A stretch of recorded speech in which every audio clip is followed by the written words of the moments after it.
Hi, I'm Patrick. And I'm Liv. And this is the Mach-E vlog. Today we're going to talk about what the difference is between this and this. Ooh, so let's go.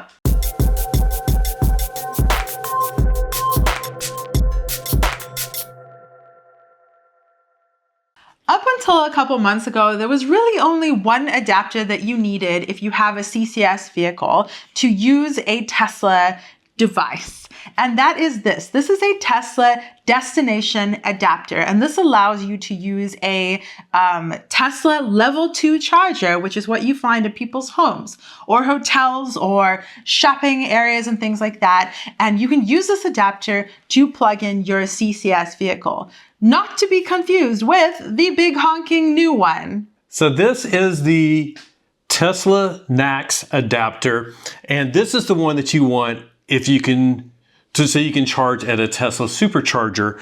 So we want to talk about, like, we've seen a couple of posts already that says like, hey, my Ford adapter, which I'm going to grab right here, I've ordered it, but it's not going to be available until September. So can I just use one of these because it's cheaper and it's available right now?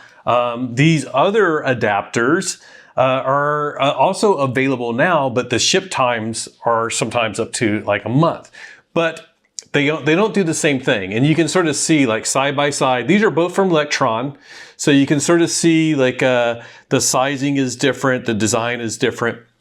And we want to sort of just show you, like, what the differences are. First of all, you can't feel how heavy they are, but like they are very different. That's probably like just over half a pound, maybe a pound at most. This is 2.1 pounds. And the reason is like this supports 48 amps of electricity. This supports 500 amps of electricity. So that's a lot higher voltage or amperage. And it supports a lot higher voltage as well. That goes hand in hand. But it's basically, this is for DC fast charging. You can see on the business side of things here, it has the two DC fast charging pins. And the reason that it's so much heavier is this has like basically just the wires connecting in there. Doesn't have to be that high a gauge. But to support that 500 amps, this has basically cast metal that's doing the connections. So if you're wondering which one you should buy, maybe both, maybe one, maybe none. So what this one is used for, like Liv was saying, if you need to charge like at a hotel, restaurant, or things like that, a lot of those places will have Tesla destination chargers. Or if you have like a friend or somebody like that and you want to charge there, this is what that one is used for. We've had this one for, I think, over a year, about a year and a half. And we've used it a couple of times at like hotels, like just to charge overnight. So it's been great. It's been nice to have this. But this is the one that you want if you want to do DC fast charging, AKA Tesla Superchargers. If you can, you might want to just wait until you get your free one. If you are a Ford or Rivian owner, those are only two that can actually even supercharge right now. But this will give you access to those, but you may be getting a free one, or you probably will be getting a free one. So you could just wait for that. But if you do need access now, you can buy this. But we also have to emphasize, this one is UL listed and certified.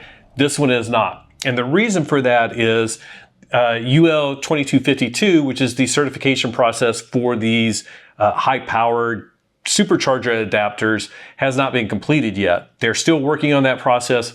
Once they do that, then it should be certified, and maybe Tesla and Ford and Rivian will accept them. We don't know. So it's a bit of an unknown right now. So don't just go and jump in and just hit order. You need to consider, is that something that you want to do? We have a full review on this one, as well as one of the competitors that's also out right now.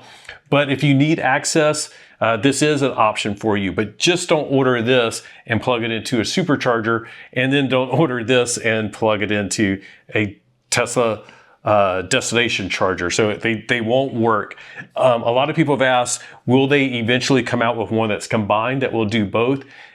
I'm 99.9% sure they won't do that. And the reason is because you think it might be just a simple thing to have it, the power separated and then like it switch back and forth between the two different charging standards, but it would require a lot more smarts inside the adapter. UL 2252 is not going to specify that. So there's just way too much for that to be able to happen. So we're going to have two adapters if you want to charge at Tesla destination chargers as well as Tesla superchargers. I recommend having both eventually, whether it's the free certified one or one of these once it gets certified or even before them. And then always just keep a Tesla destination adapter. And the reason for that is like, these just mean more options for you if you need to charge. If you charge at home only, you don't need either of these adapters. You don't have to worry about it. But if you're going to do road trips, if you're going to be staying at hotels, if you're charging out and about around town, in the end, you're going to probably want both adapters. You don't have to, but I think it's just something that's nice to have. But just don't go and order this one. Anything that says J1772 won't work on Tesla superchargers.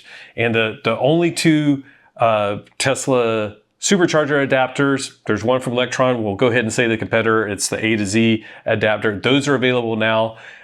We also want to say stay away from anything that's not from Ford or Rivian or Lectron or A2Z right now. Nobody else that we know of is producing anything that we would say is sort of okay.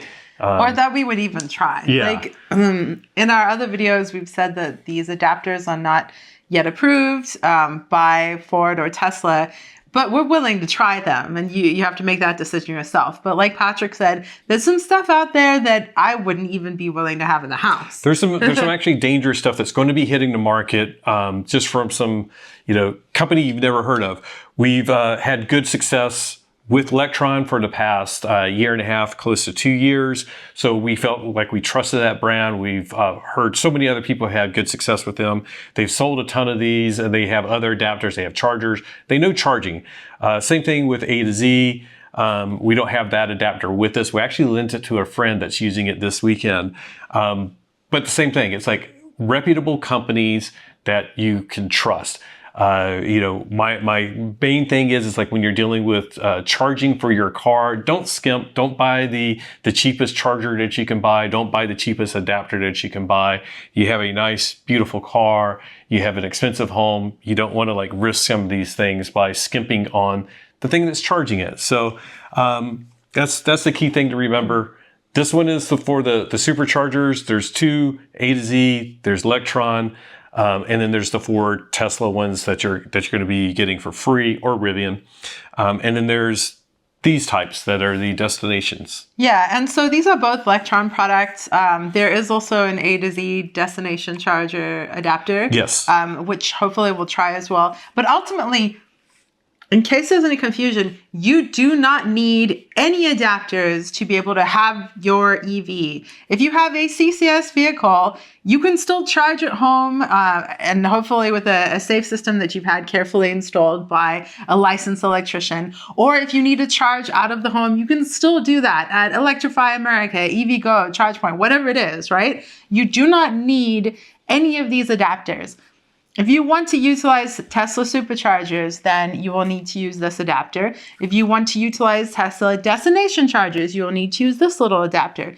Do not need to use either. It is not a requirement. You can still enjoy your vehicle just as it is. It's just basically how many options do you want? I like options. So there's thousands of chargers that are out there that can just connect to your car, that you don't need any adapter. This adds like 12 to 15,000 depending on who you ask, superchargers. And then the same thing with the Electron destination charger. So anyways, just wanted to get this out there because there's a lot of people that were confused, and I saw somebody even put an order in for this one. They're like, I can't wait to start using the superchargers. Does not work. You have to get one of these or wait for your free one, even if it's going to be September. So just keep that in mind. On that note, thank you so much for joining us for this video where we showed you the difference between the Lectron Tesla destination charger adapter. That's a mouthful. I feel like there's a shorter word. Is there a shorter word? It's sort of like you want to make sure you include all the details so that people don't get it confused. And then yours? This is the Vortex. It's the Lectron Vortex NACS to CCS adapter. See, you got to keep all of those things in there so that you don't get confused. Basically, your Lectron Supercharger adapter and your Lectron Destination Charger adapter. Oh, still a lot of words. Thank you so much for joining us for this video. A huge thank you to our patrons whose names are scrolling across the screen right now. A huge thank you to our YouTube members as well. Our patrons and our members got a shout out when the official Ford adapter became available for acquisition. For reservation, pre-order. Yeah. So we try to do things like that for our patrons and our members, give you guys heads up and news and other special things like custom emojis. So thank you so much. And just remember that whatever you drive, whether it's destination charged or supercharged, enjoy the ride. Bye.